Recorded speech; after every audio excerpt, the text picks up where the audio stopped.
Oh yes, it's the WC here with a review of Night of Champions, the main event. I called this, by the way, in my preview video. The Usos were going to get involved. They did. Cost Solo Sokoa and Roman Reigns the tag team championships. Like, if they had won them championships, I probably would have flipped my wig. I don't have no wig, but I probably would have flipped it anyway. Just the thought of this guy holding four championships simultaneously on some Kurt Angle type shit. I don't think my brain would have been able to take it. But anyway, could this be the end of the bloodline? Like, that's what the title of the video is going to be. Like the reason why this bloodline storyline is so deep. It's so deep because of the fact that at the beginning of Roman Reigns' return a long time ago during the pandemic, taking the belt off of Bray Wyatt, who we haven't seen in a long time, by the way, like since his initial return a few months back. Since that happened, Jay, the guy that you see in the corner to the left, screaming, basically, he's like, man, why you do that? Why you do that? And this is like the first. This is after the first super kick to Roman, right? Jay basically was challenging the head of the table, Roman, and they went back and forth, had some matches. And Jimmy, the one in the middle, all right, was like somewhat of the voice of reasoning between the two. You know what I'm saying? I'm trying to say it over the three.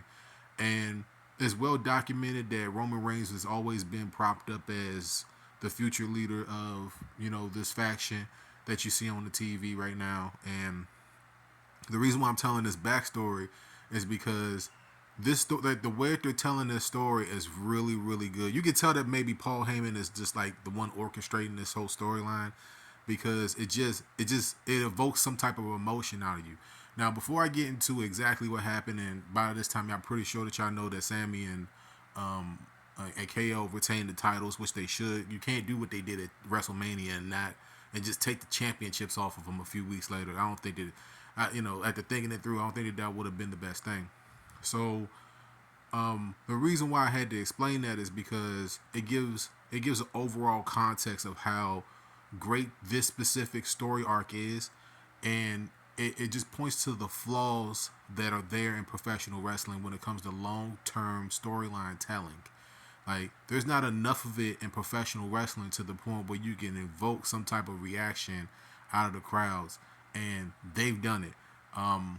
The crowd in Saudi Arabia, I can say for sure, they were hot for Rollins. They were lukewarm for just about everything else. All right, but as soon as this main event came out, Sami Zayn came out, Roman came out. Roman was like channeling Hollywood Hogan at the beginning of this match. Y'all should just go back and watch it. It was masterful, bro. His mannerisms, him getting into it with the crowd. The stuff with Sami Zayn. I'm not sure if he spoke in Arabic or not. Y'all can correct me down below. Y'all can, y'all can definitely correct me down below if it was a different language. All right, I'm not perfect. But the whole hype around this match was great. When the Usos came in at the end, I almost fell on the floor. I was like, I just couldn't believe it. I was like, it can't go down this way. There has to be something more to it, right? That's one of the things that I said in my prediction video. I'll link it down in the description so y'all can see the context of what I thought before the match and what I thought after the match. Okay, like I was damn near spot on with my prediction.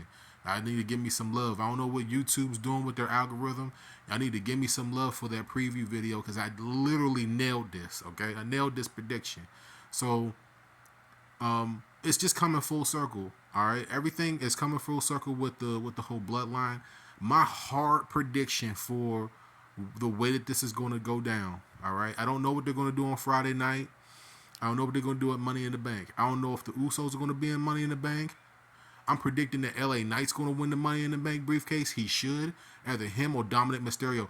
If Dominic Mysterio wins Money in the Bank, that would be the most nuclear thing I've probably ever seen the WWE ever do. All right? It would just be nuclear if he took the championships off of Reigns at some point. Here's what I think is going to happen before I get up out of here. I think that SummerSlam is destined for there to be like a championship three-way match between the Usos and Roman for the championships. All right. Now, if they're doing proper storyline telling, right, from my perspective, the best thing for them to do, right, is to drag that potential triple threat match out all the way out to Philadelphia, all the way out to WrestleMania. Have the Usos, like, you see Jay Uso is just kind of, he's right in the middle. Like, he's not really with his brother and he's not really against him. So they could play this out where Jay turns on Jimmy. They could play that out. And then eventually, Jimmy and Jay are just kind of at odds, right?